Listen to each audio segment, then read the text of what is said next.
Good afternoon again, distinguished participants, ambassadors. I noticed there are several ambassadors here today, and ladies and gentlemen. This afternoon, for those of you who don't know me, my name is Anuson. I'm the director of the International Studies Center, who's hosting this event this afternoon. This event was suggested to me by our Vice Minister, Ambassador Sihasak Phuongketkaew, who originally also intended to join the discussion, but he has to go away on official business this morning. So I don't think he will be back in time for this event, so it will be just Ambassador Bilahari and myself.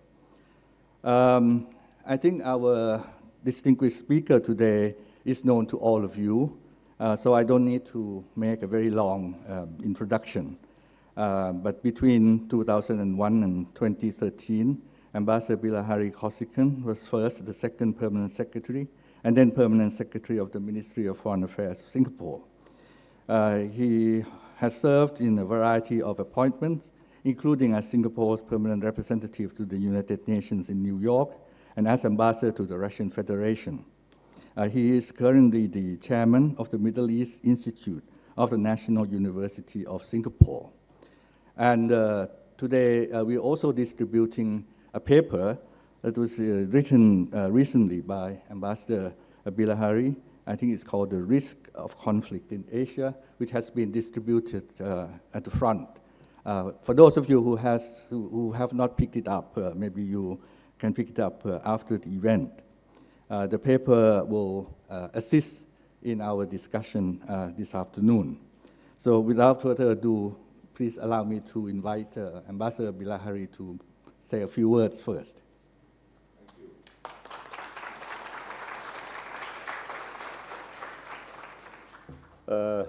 Thank you, Ambassador Anuson.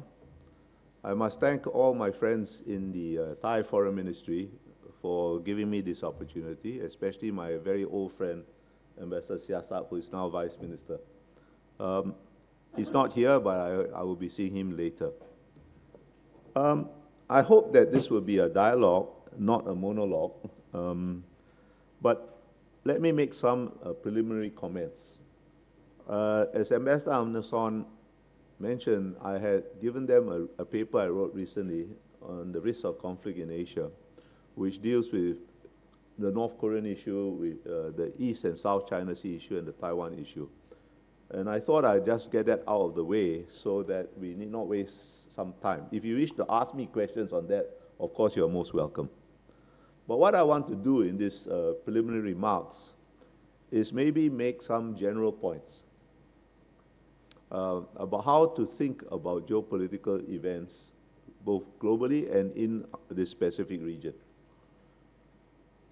I think we generally pay too much attention to events as discrete events and not enough attention to the processes in which any event is necessarily embedded.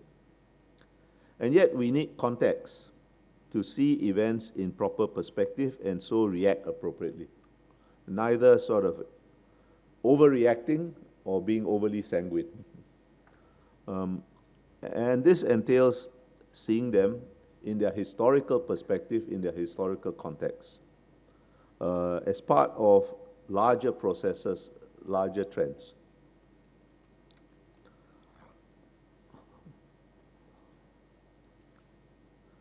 You know, we tend to, right now, you can't open a newspaper in any language, I dare say, without reading about the war in Ukraine, the war in Gaza, about US-China strategic competition in one aspect or another.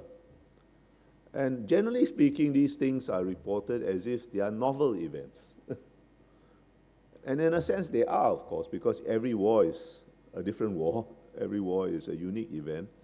And but I think the hard fact is competition between major powers, and hence the possibility of conflict, which often becomes the reality of conflict, are, to my mind, inherent characteristics of international relations. War, competition, these are constant realities that we should live with. And we have always lived with it. It was only a very short and historically exceptional, indeed possibly abnormal period of about 20 years from 1989, when the Berlin Wall came down, that this harsh reality of competition and conflict being inherent characteristics of international relations, for this short period was masked by the overwhelming dominance of the United States. And yet, even during this short period, there were 2 wars against Iraq. The US invaded Afghanistan. There were genocidal conflicts in the Balkans and in Rwanda. There were constant conflicts that continue to this day in the Congo, Democratic Republic of Congo, DRC, in the Sudan. And there are numerous other conflicts, too many to mention. Yet we don't focus on them. Or we have forgotten that this is the constant reality. I mention this to start because I want to remind, particularly my friends and colleagues from this region, from Southeast Asia, that we have survived and prospered under worse conditions than what we are experiencing now. In the 1960s and to the 1980s, Southeast Asia, at least on the mainland, was in a constant state of war. All the 5 original ASEAN members faced armed insurgencies, communist insurgencies supported by China, or at least subversive movements. Might surprise some of you, including maybe some of my younger Singaporean colleagues. Do you know when is the last time a bomb went off in Singapore planted by the Malayan Communist Party? It was 1976. As early as that. That's not a very long time ago. Bombs went off in Singapore, planted by the Malayan Communist Party that did not recognize an independent Singapore. So we have lived with this reality of conflict, great power competition. Southeast Asia is a strategic crossroads, as you know, connecting the Pacific Indian Ocean. And what that means is it has always, since time immemorial, been the site of competition between major powers because it is a strategic crossroads. And yet, under these very dire conditions, we have survived, and not just survived, but we have prospered. We have grown and developed. And what we have done before, we can do again. The situation, the challenges that we face today are real, of course. I'm not downplaying them. The dangers are real. The uncertainties are real. But these are what the late Donald Rumsfeld, the former Secretary of Defense of the United States, called known unknowns. How do you deal with this? You deal with these conflicts, you deal with competition, you deal with the possibility of conflict, as states have always dealt with throughout history, by deterrence, to maintain a balance of power, and diplomacy. And for younger colleagues from the Thai Foreign Ministry, defense and diplomacy are not alternatives. They are just different instruments on a spectrum of possibilities. And you need both, because otherwise you cannot operate effectively. That's my first general point. Second, I think it's another harsh reality that we often overlook or decide not to think about. The harsh reality is that not every international problem has a solution. In fact, I would say many, if not most, problems have no solution, or the solutions are contingent and only engender a new set of problems. But they can be managed, again, by a mixture of deterrence and diplomacy, and sometimes they are managed better than other times. But there are no solutions, and that's certainly true of the war in Ukraine, or the war in Gaza, or many other problems that we face today. Let me say a few words about Ukraine and Gaza to illustrate this point. The battlefield situation in Ukraine is a stalemate, as could be predicted from the very beginning. It's not possible for Russia to win, nor is it possible for Ukraine to push Russia out of all the occupied territories. Now, please don't misunderstand me. This war of aggression of Russia against Ukraine is certainly an egregious violation of very fundamental norms. But again, it's not unique, you know.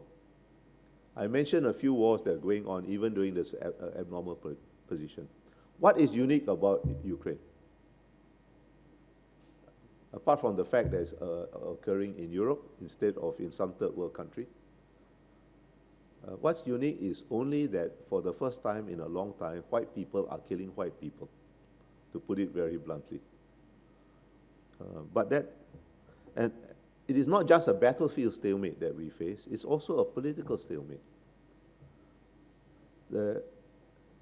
Those countries, including mine, that for good reason took a strong stand against the aggression against Ukraine, are now in a bit of a bind. Because the war, this is not something Singapore did, but because many Western countries cast the war in very high moral terms, they are in a political bind. Any solution, if there is to be a solution, which I doubt, permanent solution, must entail some loss of Ukrainian territory. How do you justify that politically, having got on a very moral high horse? You can't. So the best you can expect from Ukraine is an armistice, not a settlement, and a divided country on the lines of what you see today after 70-odd years in the Korean Peninsula. Gaza. I think all countries represented in this room support a two-state solution as the only permanent solution to the problem of Palestine. That's like saying water is wet, right? But I've yet to hear any viable pathway to a two-state solution. And now there is, and you know, the Middle East is a land of no good options. There are only bad options and worse options. To Israel, their immediate task is to restore deterrence that they lost on 7th October. And they must do that. That's an existential issue to Israel. But what they must do and are doing to restore deterrence makes a pathway to any kind of solution even more difficult to envisage for the foreseeable future. And that's the cruel dilemma that is faced there. And the fact of the matter is, I don't see that any of the major parties involved, the Israeli right, Fatah, the Palestinian Authority, or Hamas or whatever replaces it, I don't see that they have any real interest in any kind of solution, because some level of conflict keeps them in power. That does not mean that the issue cannot be managed better than it has been managed so far. It can, of course. But that's a bit different from saying that there is a definitive solution. And don't forget, there are considerable numbers and growing numbers, I think, on both sides of the two parties directly involved, the Palestinians and the Israelis, who do not want a two-state solution. They want a one-state solution. And that's a zero-sum game. But again, it can be managed. And I think Taiwan, South China Sea, East China Sea, the Himalayas, the conflict in the Himalayas, are similar conflicts. There's no solution, but they can be managed. And in fact, by and large, they are being managed. Let me come to say a few words on US-China strategic rivalry. As I said earlier, competition, rivalry between major powers is nothing unique. It is, in fact, the normal state of affairs among major powers. But there is a difference, of course, which we see today.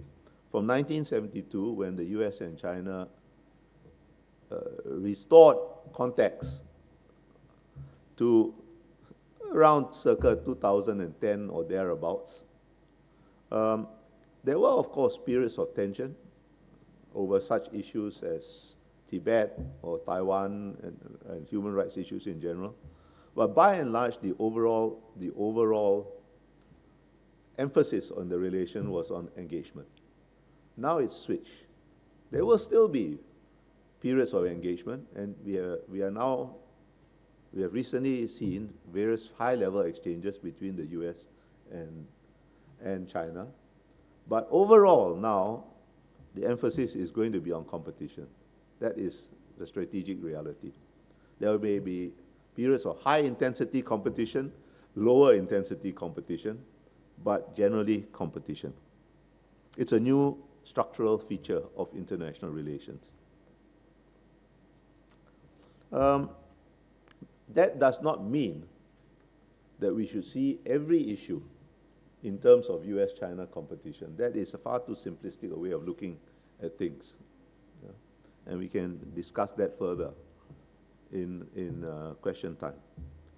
But because it is a structural issue, it is going to be with us for decades to come.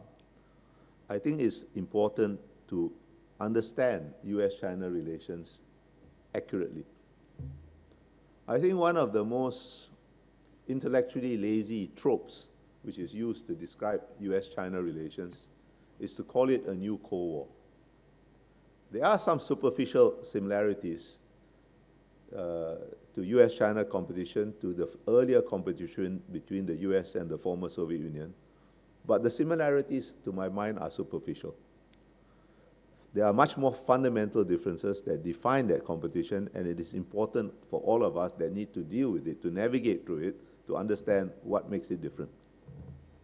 The US and the former Soviet Union led, in principle at least, two entirely different systems that were connected only at the margins. And their competition was an existential competition between systems to see which would replace the other. By contrast, however, the US and China are both vital, irreplaceable components of a single global system. And they are connected to each other and to the rest of us by a historically new phenomenon. And that historically new phenomenon are supply chains of a complexity and of a density and of a scope never before seen in human history. And that's what distinguishes 21st century interdependence from earlier periods of interdependence. We have not seen this kind of complex supply chain.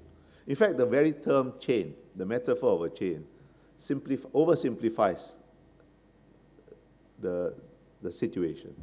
A better metaphor to my mind is of the root system of a tree, leading to a trunk, leading to branches, leading to twigs, and leading to capillaries of leaves.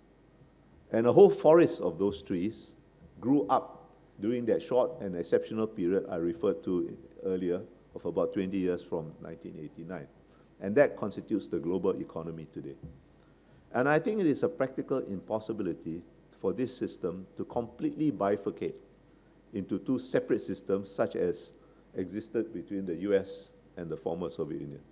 There is and will be partial bifurcation, particularly in the areas of high technology, and we have already seen it, and we will see more of it.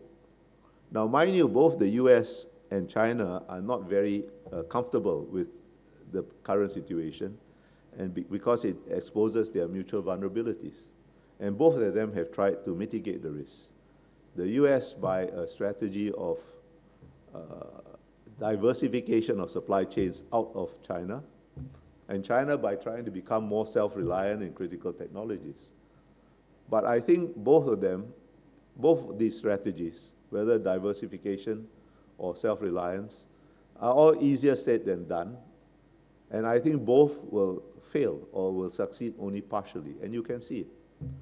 I'll give you one simple example. I think you all know that semiconductors have emerged as a major Chinese vulnerability, particularly at the high end of semiconductors, because the semiconductor supply chain, which is one of the most complex of all supply chains, most vital nodes are held by the US, by its allies, by its partners, by its friends.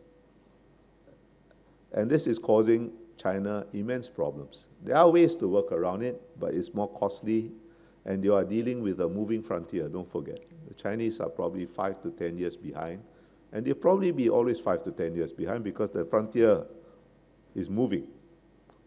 But at the same time, China accounts for about 40% of the world semiconductor market.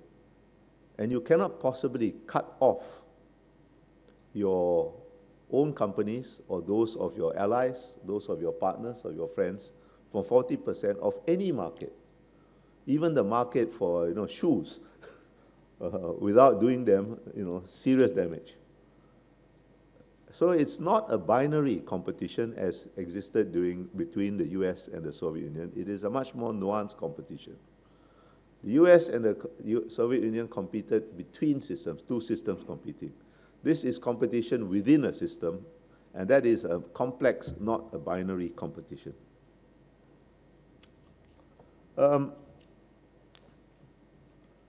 That said, and I think we should welcome this complexity, because in complexity, there is much more opportunity to exercise agency for third countries.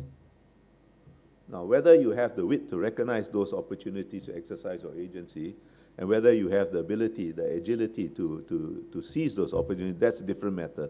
But in complexity, in principle, there is always agency. Now, that said, the US and China are nonetheless, obviously, the two primary external geopolitical realities we all have to deal with. I think it is fortunate that I mentioned a moment ago that both that high-level contacts, engagements between the US and China have resumed, which shows that each for their own reasons, neither is looking for trouble actively, but neither is willing to forswear the competition either, to concede the competition to the other. But it is manageable. Let me say a few words about China and the US vis-a-vis Southeast Asia. China, by virtue of its proximity to Southeast Asia, is contiguous. By virtue of its size, by virtue of its economic and strategic weight, will always exercise significant influence in Southeast Asia. But for those precisely the same reasons, its size, its contiguity, and its weight, China is always going to arouse anxieties in Southeast Asia.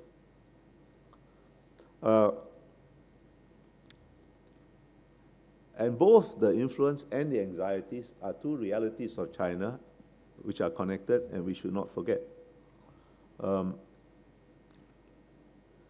is also something that has happened in perceptions of China, not always articulated, but nonetheless real. In the last 15 years or so, I think while China's rise is real and one of the remarkable stories of the 20th century, I think it has become more and more evident that there are serious structural problems in China. Demographics is the simplest one, but I think the most straightforward one and the most obvious one. But there are much more political structural problems that means that China will perform suboptimally for the foreseeable future. We can go into the details during question time if you like, because I don't want to take up too much time on that. So I think people have arrived at a more balanced view of the of the Chinese in the last 10 to 15 years. Because the governance of China, particularly in the last 10 years under Mr. Xi Jinping, has been mediocre. I can't, for my mind, think of a single initiative that China has started in the last 10 years that you can fairly describe as an unqualified success. Even the signature Belt and Road, which I have always been rather skeptical about, is more a collection of projects wrapped up in a slogan and presented as a strategy than it really is a strategy, has been running into certain difficulties, which we all know. Some projects work better than others, some have failed, and some will have to be scaled down. But it's still an issue, China I mean, that you can't ignore, a geopolitical reality. And there is a better appreciation, I think, that in order to deal with China, you have to deal with the US, particularly in Southeast Asia. Let me just tell you a quick anecdote. Singapore has always held the position that the US is an irreplaceable factor in any strategic balance in this part of the world, in any part of the world, actually.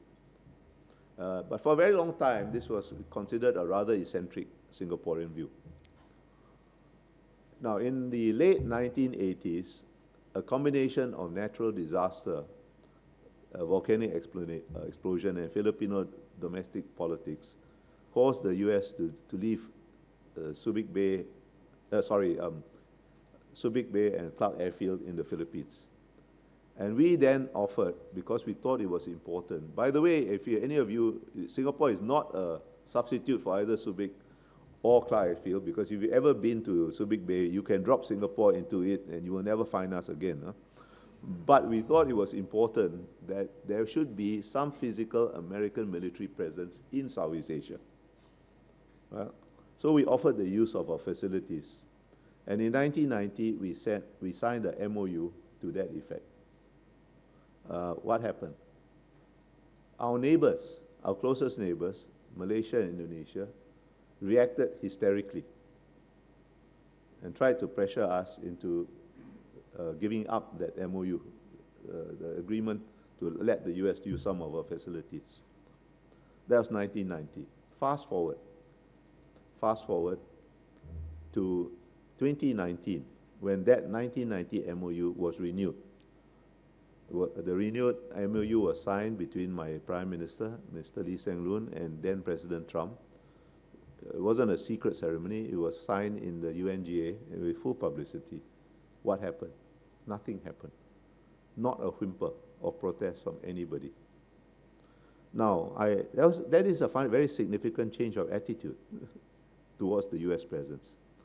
There is a better appreciation now that to deal with either China or the US effectively, you have to deal with both simultaneously.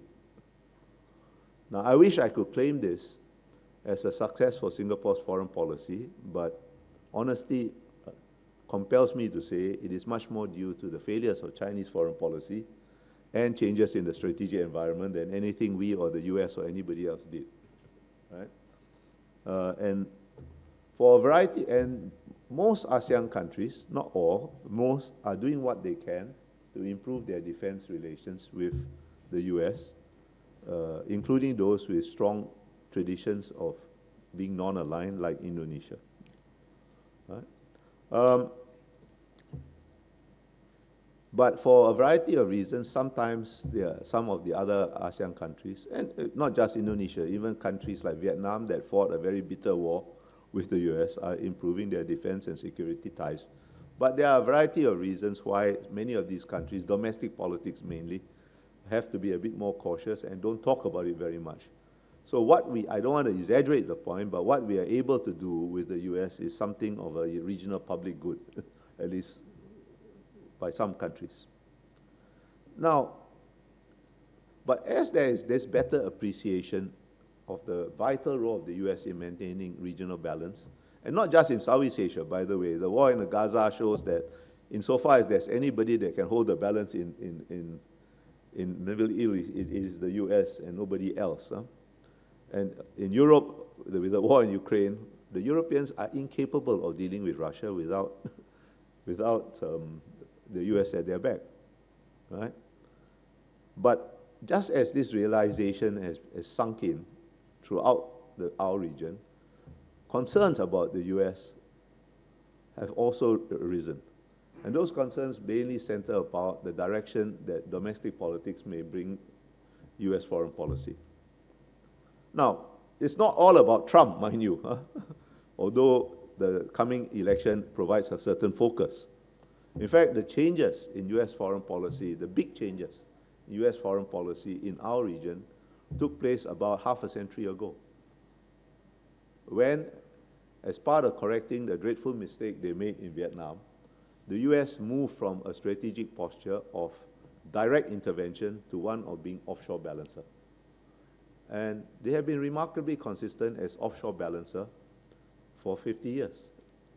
And that's exactly the role they are playing now in the Middle East, for example. You may recall that when the war in Gaza began, the latest war in Gaza, I mean, Iran was talking rather fiercely, right? Then the US deployed 2 aircraft carriers and a Tomahawk-armed nuclear submarine to the region. And Iran sent word at least twice, that has been reported openly, that they did not want a wider regional conflict. And even Kataib Hezbollah in Iraq, having killed 3 American service persons and suffered bombing by America, has sent word that they won't do it again, basically. The Houthis are still shooting, but even the level of attacks have calmed down. Hezbollah and Israel still exchange fire on the northern front, but as I understand it, that's very ritualistic. They both are firing largely, not totally, at empty places. Much more gestures of support. So the only balancer, not just in Southeast Asia or East Asia, is the US. But there are concerns about US behavior. This shift from direct intervention to offshore balancing is also occurring in the Middle East as the US rectified the mistakes it made in Afghanistan and Iraq and shifted to offshore balancing. It will happen in Europe sooner or later. Maybe delayed by the war in Ukraine, but I don't think the trajectory will shift. Now, Mr. Trump sometimes says very intelligent things, maybe by accident, but nonetheless intelligent. If you recall, during the 2016 campaign, he asked a very pointed question. Why are American troops in Germany? It's not a bad question, Why are they there? So I think sooner or later, the US is going to shift to an offshore balancing role in Europe as well as in the Middle East and in East Asia.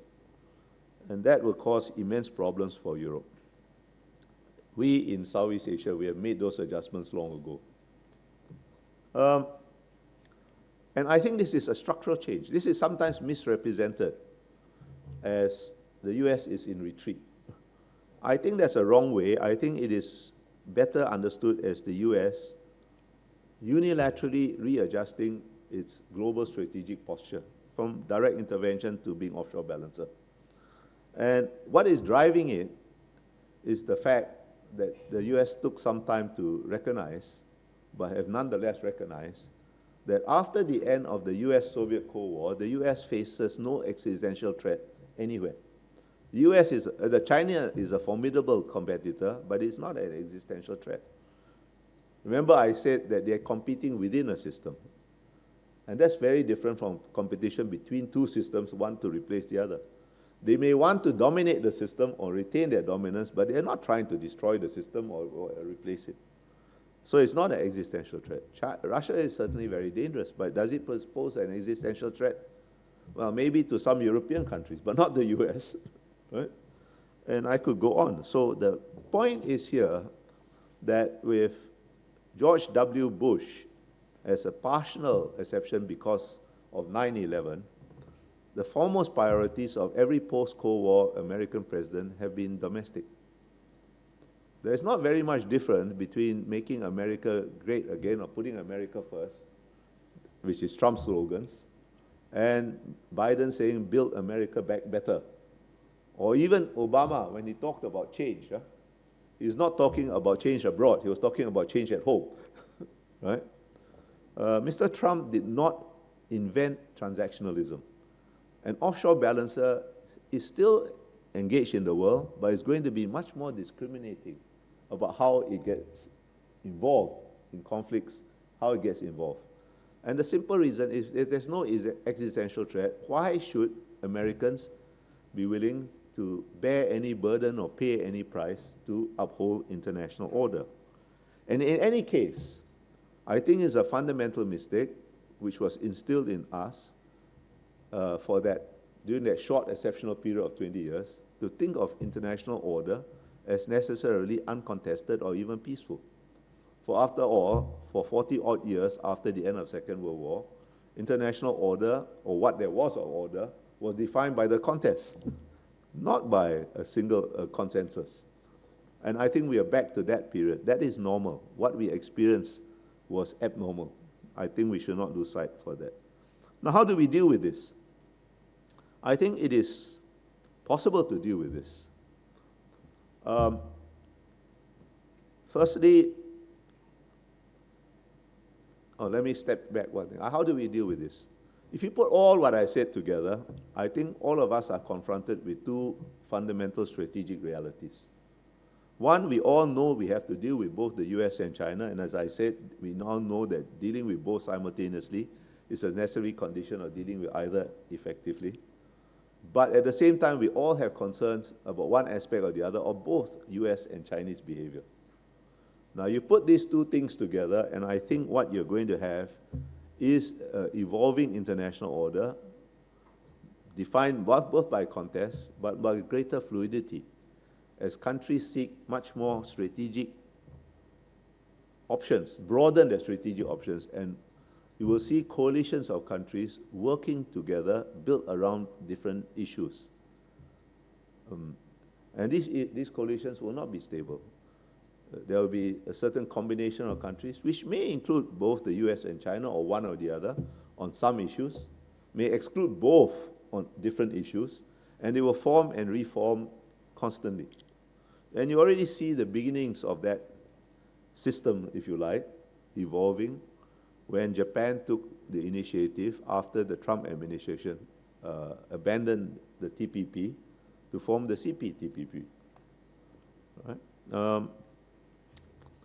So how do you deal with this much more fluid and dynamic order?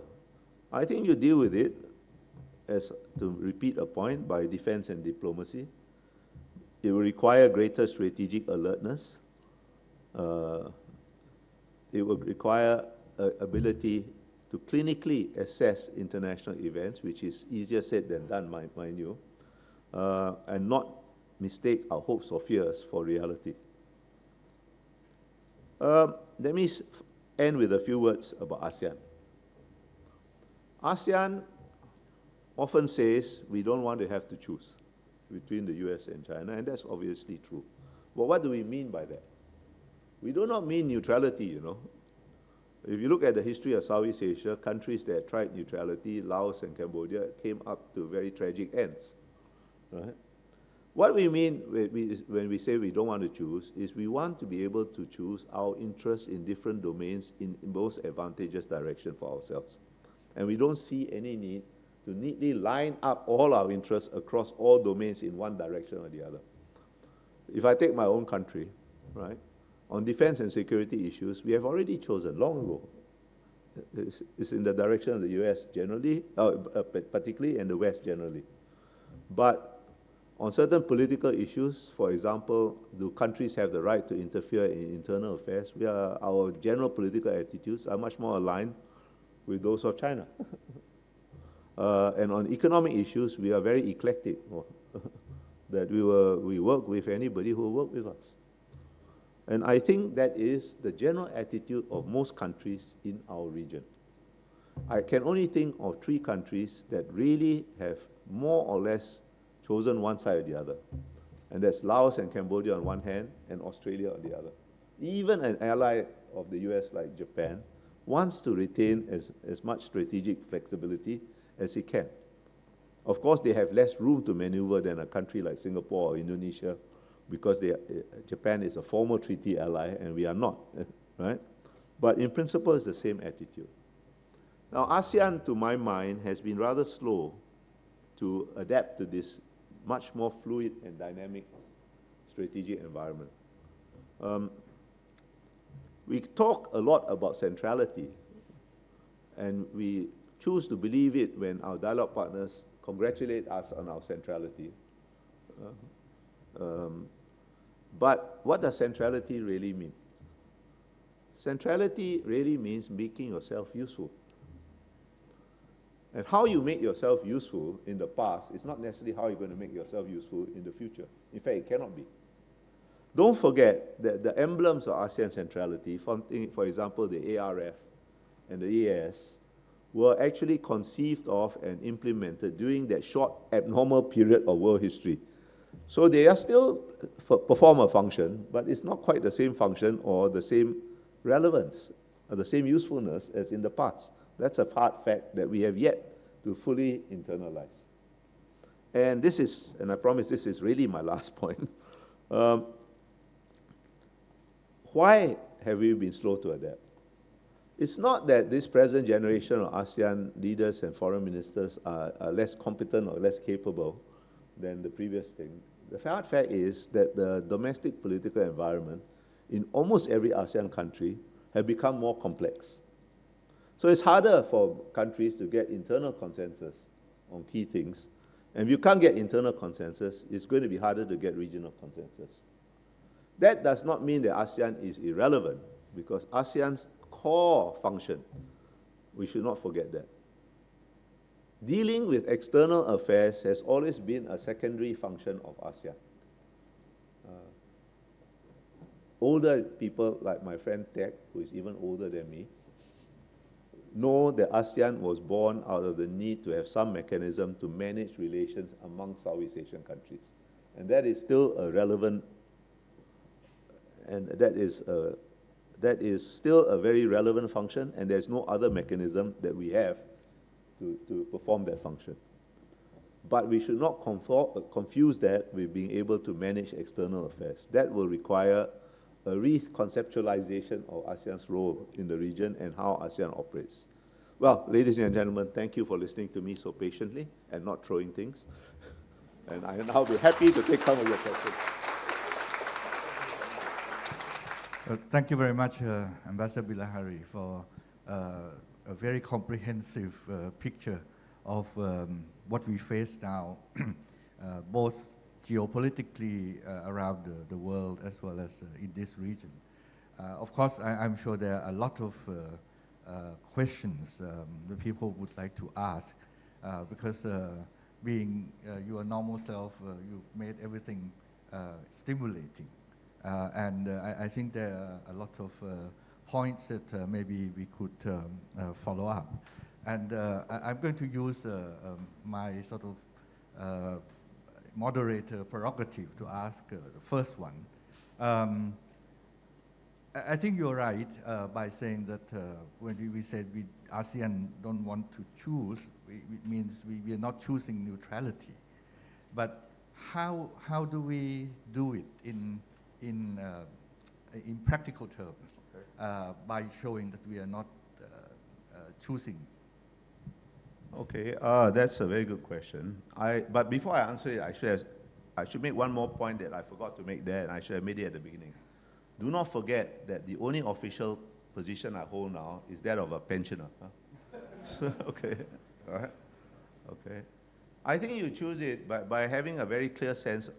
As I mentioned briefly at the end, the main mechanism for dealing with the external world has always been national, not regional. Regional is a supplement, right? The regional mechanisms are not working too well these days, for good reason, right? So we'll have to look nationally. Each of us will have to define our own national interests in different domains and have the capability and the political courage to pursue them.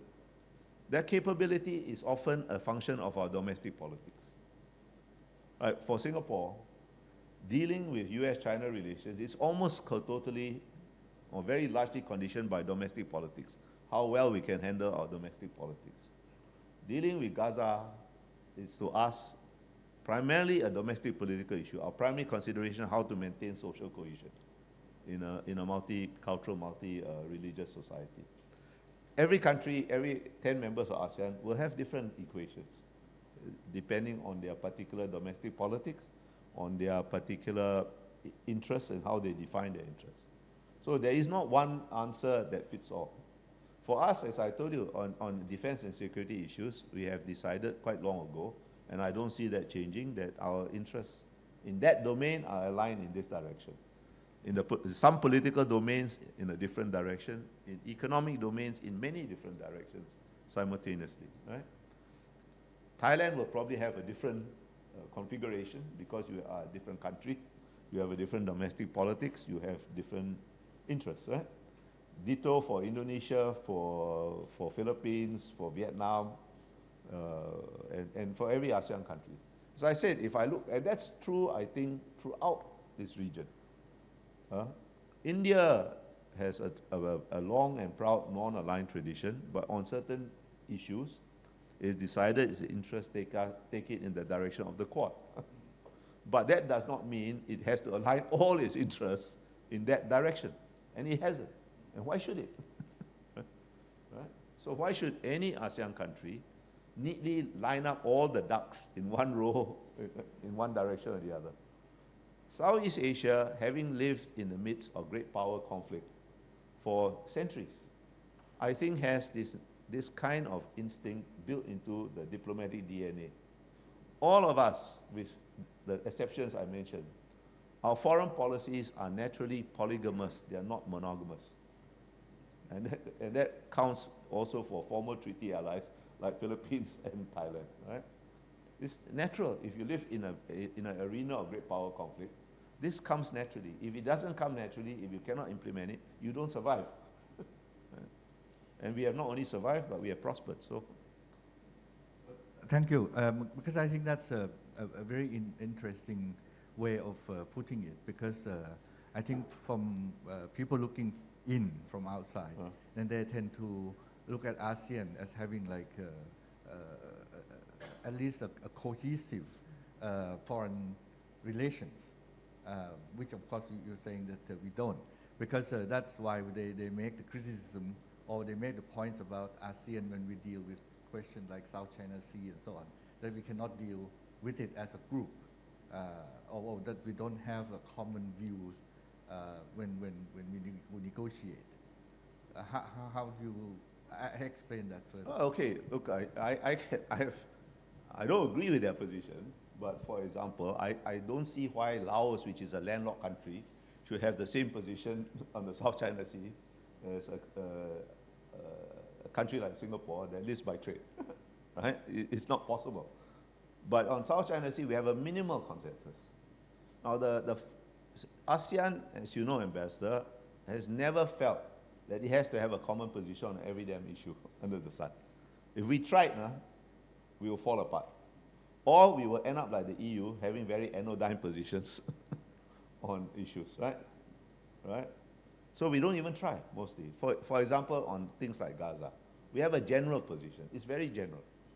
Because certainly Muslim majority countries, like Indonesia or Malaysia or Brunei, will certainly have a different definition of the interest there than countries like Thailand or Singapore or Vietnam, and so on.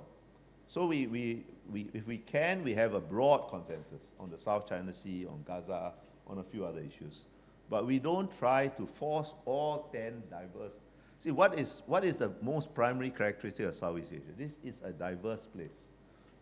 I think it's one of the most diverse regions in the world.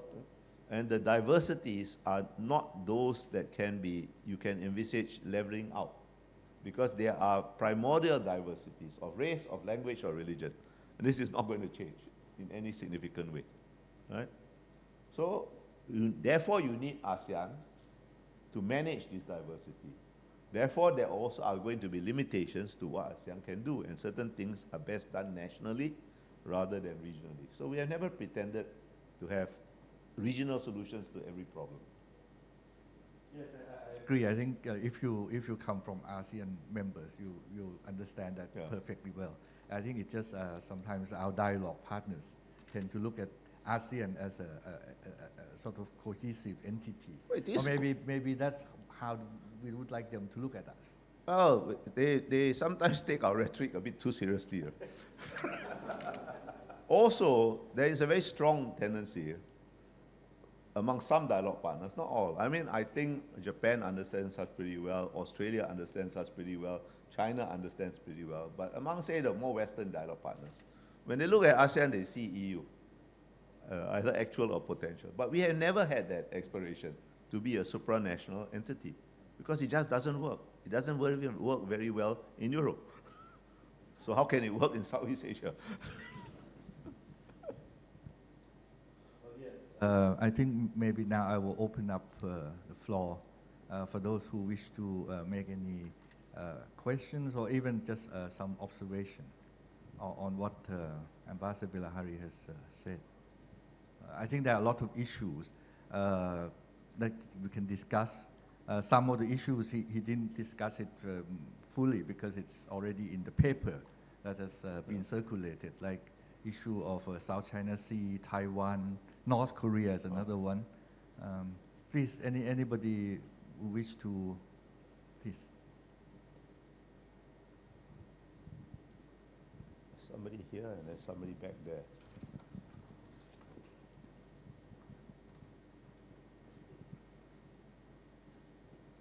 Is there a microphone for the person?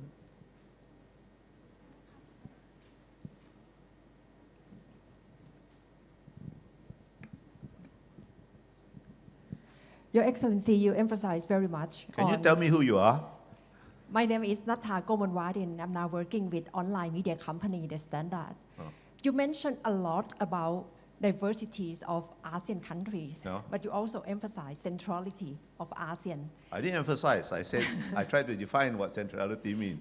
Yes, and you mentioned that. So can you elaborate more? So how can ASEAN survive as a community under external threats by regional US-China competition? What's your view, and what should ASEAN leaders do more in order to strengthen ASEAN community? ASEAN has survived pretty well, and not just survived, but prospered, under much worse conditions than we face today. I don't know when you first came to Southeast Asia. If you had lived here in the 1960s or 1970s, consider the case. Consider the condition of Southeast Asia in 1967 when ASEAN was formed. Singapore had just been asked to leave Malaysia, and the relationship was extremely fraught with racial tension. In 1967, Indonesia had just stopped fighting an undeclared war against Malaysia, and when we were separated against Singapore as well, called confrontation. Right? Philippines was actively pursuing a claim against a very large chunk of Malaysia, to wit Sabah. And there were strong irredentist movements on the border between southern Thailand and northern West Malaysia, and southern Philippines and eastern part of Indonesia. And as I said, all of us faced internal communist insurgencies. And at that time, it was quite common to refer to Southeast Asia as the Balkans of Asia. Look at us now. We have problems, of course. Which region has no problems? But I think the fact that we have been able to manage the problem is due to no small part to the existence of ASEAN. If it doesn't exist, we would have to invent something quite similar, right? Now, centrality, as I said, centrality, the meaning in its essence is very simple. Make yourself useful. Make yourself useful so that external powers have some stake in your survival. And that is, you don't become central by just sitting down there, twiddling your thumbs and repeating over and over again, I am central, I am central, I am central, as if it's some kind of magic incantation, that if you repeat it enough, genies will appear and grant you your wishes. You do yourself central by making yourself useful. You don't have to do, how you make yourself useful, of course, should be in your interest, both nationally and regionally. I'll give you one example. For example, I think there's good reason for ASEAN not wanting to get involved in some aspects of the Quad, obviously, right? But why should we not get involved in work with the Quad on, say, supply chain resilience, which is in the interest of, I think, all 10 members of ASEAN, as well as the region, because insofar as there's some diversification in order to build supply chain resilience, we would like Southeast Asia to be beneficial, to benefit from it. Why should we not work on health aspects, the health agenda of the Quad? Now, what we need to do better, I don't think, frankly, ASEAN leaders at any level, from heads of state and government, down through ministers, down through senior officials, I don't think we have had a very frank strategic discussion of the challenges facing us. Not frank enough, right? And therefore, what we can do and what we cannot do. There are some things we will not be able to do, because as I said, it's diverse, and therefore we have different definitions of national interest, right? But there are certainly some things that we could do, but the starting point is to have at least a broad common understanding of the strategic environment, the challenges we are in. And we don't have it yet. I don't think we have it. On the South China Sea, it's probably not very much we can do together because we have differences of interest. But we have some common, lowest common denominator interest, which was captured more than in 2012 in that I forget what we call it, the 6 points that came up after the Cambodian chairmanship, about a week later, thanks to then Foreign Minister Marty of Indonesia. So that's not a good, but you know, so you have to be very clear about what is a regional, what is within the purview of a region, as a region, what needs to be dealt with nationally, and we have to be clear what is our national interest. And we have to be very clear that some part of our national interest has to take into account the regional interest. It doesn't have to be a very large part, but it should never be totally absent, right? So I think we are doing all right. We could do much better, actually. I don't think we are doing as well as we could in managing the external account. And that's because, as I told you, the domestic politics of almost all ASEAN countries has become extremely, much more complex than in the past, including in, one-party states like Vietnam, right? As we can see recently, right? But that's a reality, you can't go back to the old days, so we have to learn to manage this the best we can. I think we could do better, but that's my opinion of a pensioner. Okay. But I think behind your question is really, again, lurking the shadow of the EU as the model of regional cooperation. It is not, because you use the word community. Bear in mind that when ASEAN uses the word community, actually we use it with the lowercase c. There's no uppercase c which carries the connotation of supranationality. There's no such ambition in ASEAN. Yes, please. Somebody in front here had a question first. Oh. Who raised up first? She. I think. Okay. I'm biased towards her because I used to ambassador to Mexico too.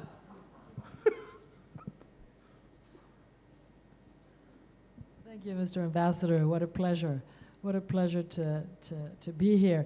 I have two questions. I noticed your comment when you talk about these changes that are taking place internationally from direct intervention to offshore balancing.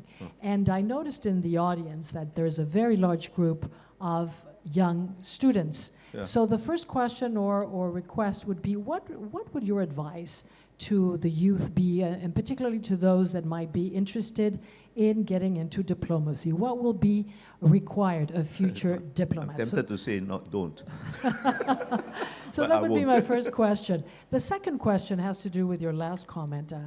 I very much liked your comment on the fact that this region has a diplomatic DNA.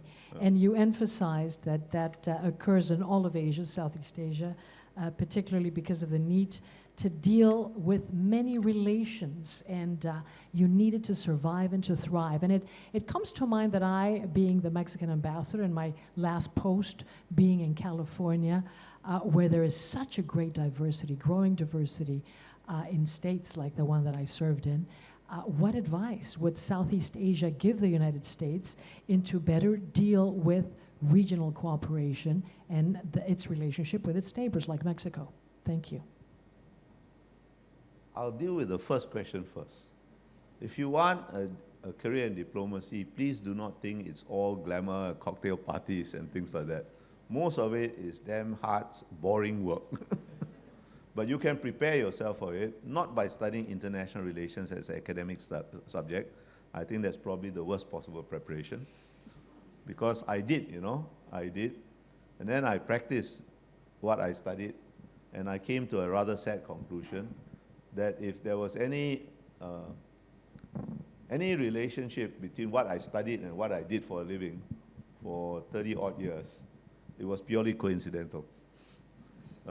Study history, study literature, study philosophy, I think is much better preparation. And be, of course, interested in your fellow human beings, because diplomacy is a labor-intensive profession. Your second question, of course, is a loaded one, right? And you know, being Mexican, the old saying of Mexico, that, you know, poor Mexico, so close to the United States, so far from God. So if I was a Mexican, I would just pray hard. You know, look, it's a difficult problem. Relations between neighbors are always more complicated than relations with countries far away, right? Because neighbors interact in so many different dimensions, in so many different pain points and pleasure points, that it's very difficult.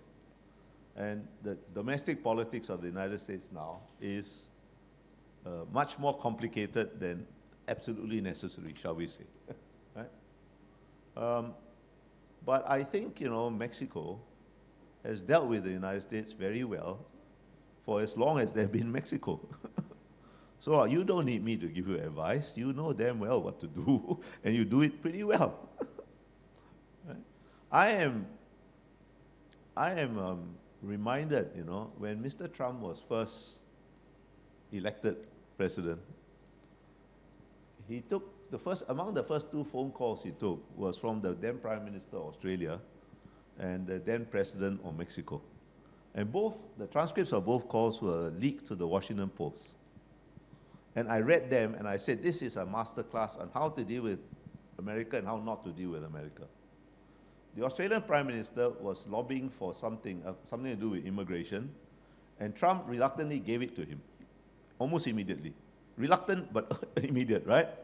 But he kept pressing Mr. Trump because he wanted him to agree with him as well. Your president wisely talked to Mr. Trump, agreed with him, and then stopped the phone conversation because he didn't want he wanted to build the basis on which you have to live with him, right? Next door. And you did live with him quite well. Yeah. I know these walls and all that, they are ridiculous, but they are part of American domestic politics. It can't be got rid of. If all so-called illegal, undocumented immigrants from Mexico or from other Latin American countries were to be removed from the United States, the economy of states like California will collapse immediately. You know that, right? Americans also know that. I dare say even the legislators in America who support walls and stupid things like that know that too. But it's all the domestic politics. You don't need me to advise you how to do it. You do it very well. When I read those two transcripts, I said, this is a master class on how to deal with the Americans. And you dealt with it perfectly. Whereas the Australian guy got what he wanted immediately and still kept pressing for agreement on the reasons. Mr. Trump didn't understand the reasons. He didn't understand the issue. He just knew he had to give this guy something. So just take it, put it in your pocket, thank him very much, and stop the phone call, which is what your president very wisely did. Okay, thank you very much. Next, please. Hello? Okay. My name is Proberger. I'm with Rajamangala University. I want to go back to the earlier question, because with all due respect, I think it's a little bit too simple to say, oh, ASEAN have done a lot in the past, so don't ask further question. I mean, in 2015, ASEAN signed up to a community project. Now we have 2015, 2025. Now is 1 year left. How much ASEAN have managed to implement? If I look to the case of Myanmar, in the original concept state, ASEAN is a source for cooperation and peace. In the case of Myanmar, we don't see much. The five-point project from the ASEAN haven't been taken up by the Myanmar leadership. So, is there not something to say the missing of internal cohesion undermines ASEAN's strength as a central actor, what it like to be? So the missing of internal strength to weaken its role as a regional organization. What is your opinion on that? My opinion is you don't understand ASEAN at all. I do understand ASEAN is all. I doubt. I do not accept this. But you know, your opinion, whether you accept us or not, is irrelevant. Our opinion ourselves is the relevant opinion. Look, it is pointless to criticize a cow for being an imperfect horse, which is what basically you are doing. A cow is a very useful, a cow is a very useful animal, but it is not a horse, it will never be a horse. You mentioned Myanmar. What do you expect us to do? Put together an ASEAN military force, invade Myanmar, depose the military, and reinstall Aung San Suu Kyi? That is a fantasy that even the wildest ASEAN leader has never entertained, for good reason. Community means we work together where we can, and we don't work together where it's impossible. That is the fact of life. You're an academic, if I understood you correctly. No wonder, because academics study an ideal world. Diplomats live in the real world. Hey, yes. I hope we're not going to go into a debate on that. Yes. I refer to a concept formulated by the ASEAN itself. So not the academic concept. No, you must understand. It did not live up to its own concept. Yeah, because the concept was not intended to be implemented in the way it was others understood it. That you must understand. And if it will be worse if ASEAN overreached itself. Yes, I agree it's not an ideal situation. That is obvious. But if you try to achieve perfection in the real world, you will weaken yourself much more than you will strengthen yourself. That is a fact of life. Well, thank you very much. I think we are all entitled to our opinion. Next, please. Excellency, I am from ASEAN. I am from ASEAN. I can't see you. Where are you? Who's asking? Oh, okay. All right, I can see you now. Excellency, Yeah? my name is Prida. I'm from the industry, Yeah? and I am from ASEAN. Yeah? Follow that the gentleman's question on the same kind of vein. Yeah? We have a commitment with the United Nations on the zero carbon Zero carbon, yeah? in 2050. Yeah. And your suggestion until now in dealing with the American or dealing with the Chinese is us, ASEAN, to be more nimble Yeah. and more, so to say, make ourselves useful. But the United Nations demand that by 2030 we have to commit ourselves to a certain amount of carbon dioxide elimination. And by 2050 we have to be zero carbon. This is obviously the long-term working plan. But as of now, I hear that, what you are trying to make sense out of our discussion here is to say, actually, you should be nimble. You should actually make yourself useful, and you should be a little bit more flexible and all that. I'm just worried that with that kind of working way, we may not be able to achieve our commitment to the United Nations 2050. We won't. We will not. We will not, and no country will. Well, that's new. That's the fact of life, you know. But it's important to make the commitment so that you have a goal, an aspiration that you work to. But I don't think there's a single country that will make it. We talk about energy transition. It's going to be a very long energy transition. 2050 is not a very long time away, by the way, right? Yeah. Right? Some of the people in this room, not me, will be alive to see it, right? Right?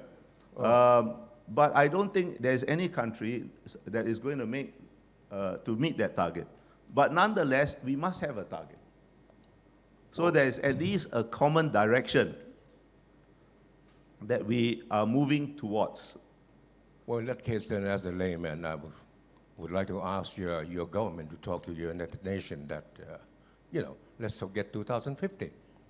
Well, all governments got to talk, One government talking is of no bloody use, But the commitment is important, but the reality is nobody is going to make it. That's Well, my opinion, anyway. Well, maybe we rather having some sort of heated argument. No, it's not heated, you know. I mean, unnecessarily. Because I think we are all entitled, as I said, we're all entitled to our opinion. And also, I think it's been explained, it's a target. It's a target. And of course, we all have to aim to be able to achieve the target. Maybe it's your opinion that we won't reach a target. Maybe it's your opinion that we should reach a target. That's fine. Or you modify the target. Or Okay, whichever. But I think we have all made commitment, and I think we will all try to achieve the target. But of course, it's not just the governments, it's the people. If we all don't follow, sort of low carbon footprint, then of course, just the government are not going to be able to achieve anything. It's up to everybody to pitch in their efforts. I make one prediction. As 2050 approaches closer, the governments will get together and extend the deadline. Okay, but as I said, I think you also said, I think maybe I won't be around to witness that. So that's why I make the prediction with great confidence. Okay. Now, any more observation or question? Because Master Siasak has arrived back from Mesot, is that right?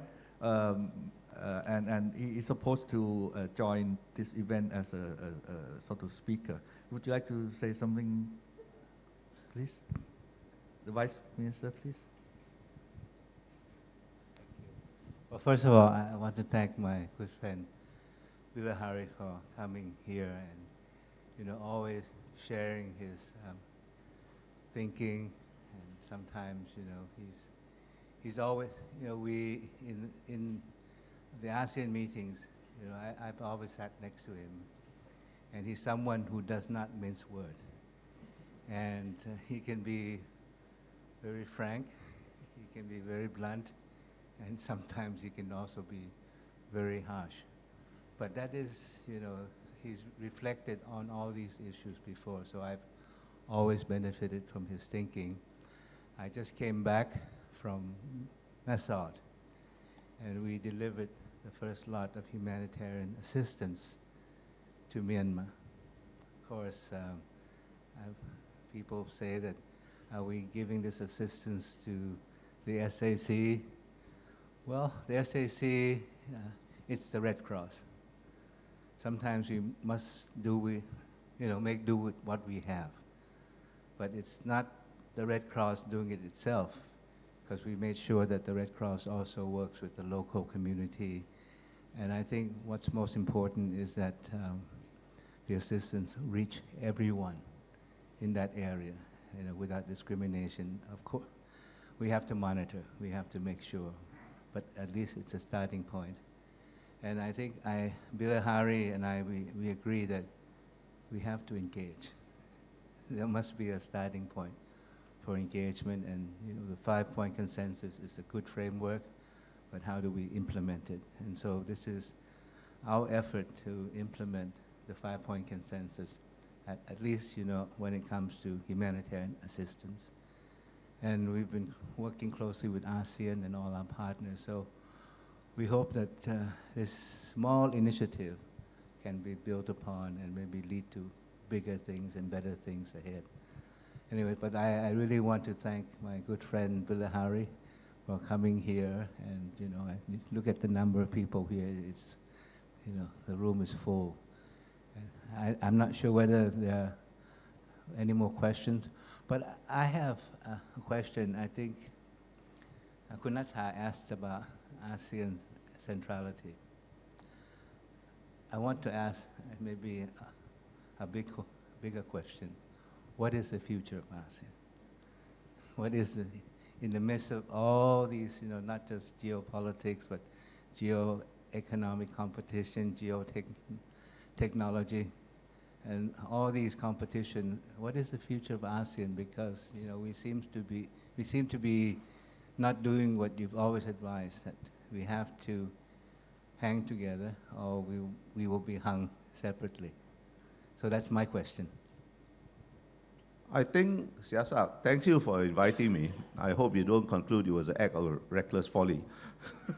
But no, I think ASEAN is always going to perform a very basic function of managing relations among its members. And I think it's been pretty successful in doing that. It has built certain habits of consultation. Consultation doesn't mean we need to agree all the time. We will not be able to agree all the time. That's certainly a fact of life. But we need to talk to each other. And we need to talk to each other, particularly when we don't agree. Right? If we already agree, it's simple, right? I think ASEAN is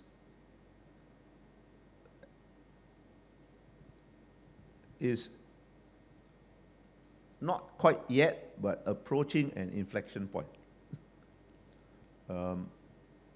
We want to be central, and I don't know whether you're here when I said, to me, centrality has a very simple meaning. It means making yourself useful, so that other people have a stake in your survival and your prosperity. But how we do that cannot remain static, because the world changes around you, and you have to adapt to those changes, right? And I think we have been slow to adapt. I don't think it's at a critical stage yet, but there will be an inflection point, and I think that inflection point, if there is a conflict in the region, the inflection point will come sooner. I don't myself think a conflict is a conflict by design. That means war as an instrument of policy. I don't think that is very probable. In fact, it's very unlikely. The real risk is accidents getting out of hand. And I think that risk has probably risen somewhat over issues like Taiwan. Not very high, but it has risen somewhat. Accidents getting out of hand. So there is, I think, an urgent need for ASEAN at various levels to have a real strategic dialogue, which we have not had for a long time. We have had strategic discussions we call strategic, but are they really strategic? I think it's time for us to sit down and revisit fundamentals. And I think some fundamentals we will readily agree on are still valid. That means we need some mechanism for managing the diversity and the differences that make up Southeast Asia. But we also need to go beyond the tried and tested. It's quite clear that I think progress on things like a common production platform in Southeast Asia, a customs union, is going, we are not retreat from that, but the progress is going to be very slow. For all the reasons you know, mainly domestic political conditions in key ASEAN countries. It's going to move forward slowly, but we shouldn't give up on that. But what else can we do to make ourselves useful, to make ourselves relevant? I don't know whether you're here. I said that, for example, I gave one example, which has been in my mind. One, I'll repeat it because you just came in, I think. I said there are quite good reasons why ASEAN should not work with the Quad in all its aspects. But is there any good reason why you should not work with the Quad, let's say, on supply chain resilience or health issues? Secondly, I think, and this I think is much more relevant to Thailand, and we have talked about this before. ASEAN's origins was really as a maritime mechanism, with Thailand as a kind of link between the mainland and the maritime, because of your security relationship with the US. But I think it's not sustainable going forward to continue with a very, very stark division between the mainland and the maritime. The Mekong region is going to become more and more important, and we need to look at the region holistically, in strategic terms. We have tended to deal insofar as the Mekong countries, dealt with Mekong issues, they tend to deal with it as technical issues, from a very technical perspective, right? But I think there are strategic implications, and those strategic implications cannot really be distinguished from the maritime. So one of the strategic discussions we need to have is how to meld both parts of Southeast Asia, how to look at it in a holistic way. And that actually connects to the question about the environment that the gentleman at the back alluded to. Because one thing that links the maritime with the Mekong is actually the environment, right? It is a less controversial thing to discuss. We may not be able to make huge progress. I don't think we can. But we can at least conceive of the problem in a way that we can take to various dialogue partners and say, look at it this way, right? Instead of just cutting it up into small slices or two slices. That's one thing we can do. So I'm not pessimistic about ASEAN's future. I would be much more pessimistic about ASEAN's future if we began to overreach ourselves. If we began to believe our own propaganda and try to do this and try to do that and try to do too much, and then bound to fail, right? I would rather we set strategic goals, some of the goals as you mentioned. I mentioned climate, you mentioned the 5-point consensus on Myanmar. These are aspirations. You need to have aspirations to set a direction. But how you implement them is going to be subject invariably to the realities of politics, both domestic and regional and international. That we all know, right? But we need really urgently to sit down and have a real strategic discussion of the type we used to have in the 80s and even in the early 90s. But we have not, to my mind, had in the same way for quite a long time. And yet, the environment is changing quite rapidly around us. But I think, we always need ASEAN. Thank you very much for that answer. I think we still have a little more time, maybe one or two more. At the back, please. Excellencies, my name is Wanali. Sorry, where are you? I can't see you. Can you see me? My name is Wanali. Oh, okay, thank you, all right. Yeah. I'm from the Foreign Sit down, Office. sit down, sit here. down. Okay, sit down. It's okay. Sit down, it's all right. You Now I prefer see you. me sitting down? Yeah, Okay, no, sure. now that I know where you are, I can see you, even if you sit down. All right. I'm from the department that covers South Asia. So I'm wondering whether you can say something more about India and its rising role in the global geopolitical reality. You mentioned something about core supply chain and maritime mechanism, but on India individually, could you please say something more? Okay. I think, first of all, India is a continental-sized country. It is actually many countries within one national boundary. Each state is much bigger than many countries. So, a large, complicated country, and it's an incredibly complicated country. I just came back from India about a week or so ago. And every time I go there, it strikes me how complicated this country is. Now, a large, complicated country is always going to spend a lot of its policy, strategic energy internally rather than externally. But India is now in a sweet spot and is benefiting from that sweet spot economically as well as strategically.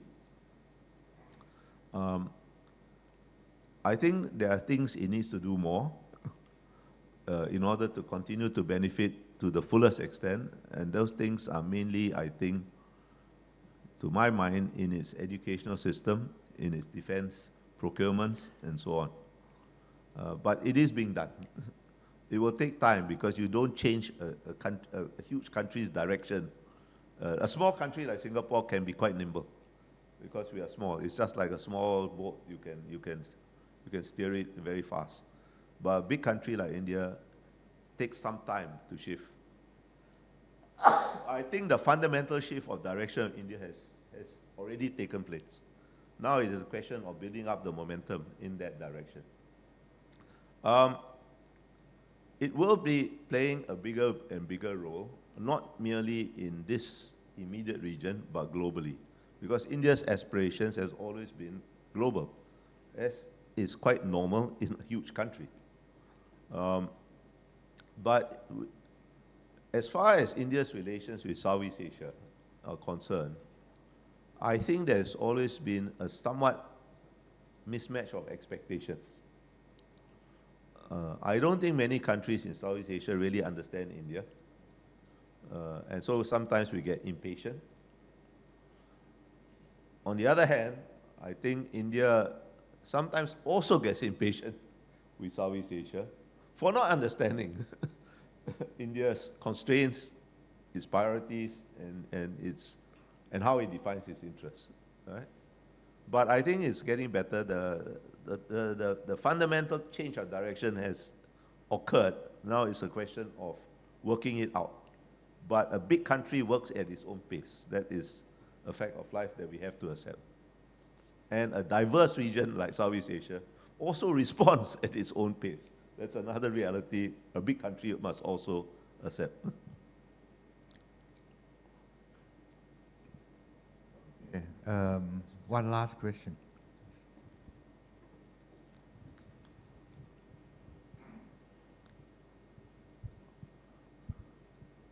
Thank you very much. Thank you, Ambassador Bilahari, for your speech. And I'm Patrick Hammer, the Ambassador of Luxembourg, one of the founding members of the EU, an organization you alluded to in your speech for a few times.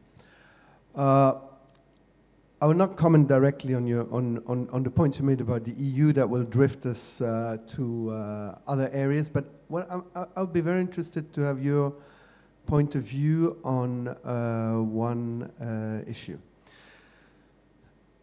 I have seen lately a willingness of both the EU and ASEAN to engage more thoroughly. You alluded to some sort of misunderstanding, possible misunderstanding that there is because we have different degree of integration and we are two very different organizations, supranational organizations, in the case of the EU. So what would you advise to enhance better understanding between these two organizations, which would create the good framework for better engagement in the future? Thank you. To save time, I'll just be very direct, right? I think you're right, there's a greater willingness to engage, but I think that greater willingness is partially based on the EU. To take that willingness forward will have to be based on the premise that the EU will have to abandon its habit of lecturing people and linking all kinds of issues that need not be linked. I think you are slowly moving in that direction, but you are what you are, you know. You can't be not what you are not, right? So I kind of accept that. But in the early days of ASEAN-EU engagement, the biggest obstacle is the tendency of EU colleagues to lecture, right? Now there is less tendency to do that, I think partly because the hubris has worn off. The limitations of the achievement of Europe, as well as the limitations, are now more apparent to everybody. And at the same time, the strategic environment has created imperatives for us to work together. So I think these developments are healthy, but they are not to be taken for granted. In other words, we have to work at it on both sides. Oh, okay. Thank you very much. I think what Ambassador Bilahari has said at the beginning, as well as in the question and answer session, it's to me it's illuminating as well as very direct. So I hope that you get some food for thought, and you can go back and think about what he said, and see how that can be, especially for my younger colleagues here at the Ministry of Foreign Affairs, and see what we can apply what he has said to our own work. Maybe I think we need to be more analytical about things and not accepting things as they appear. Because I think Ambassador has said quite clearly that there are a lot of things that we tend to look at them at face value, and even worse, believing in our own propaganda. So I think we need to be analytical. And I can't speak for all of you, but I think at least for me, it is very important that we understand the reality. And reality means opportunity and also limitation. So you need to know what are the limitations. And of course, once you know that, then you can set the goals and you can move towards them. But I think it is very important to know that we all have limitations. With that, I'd like to thank Ambassador Bilahari Kausikan for being here with us this afternoon and give us a very interesting 1.5 hours. Please give him a big round of applause.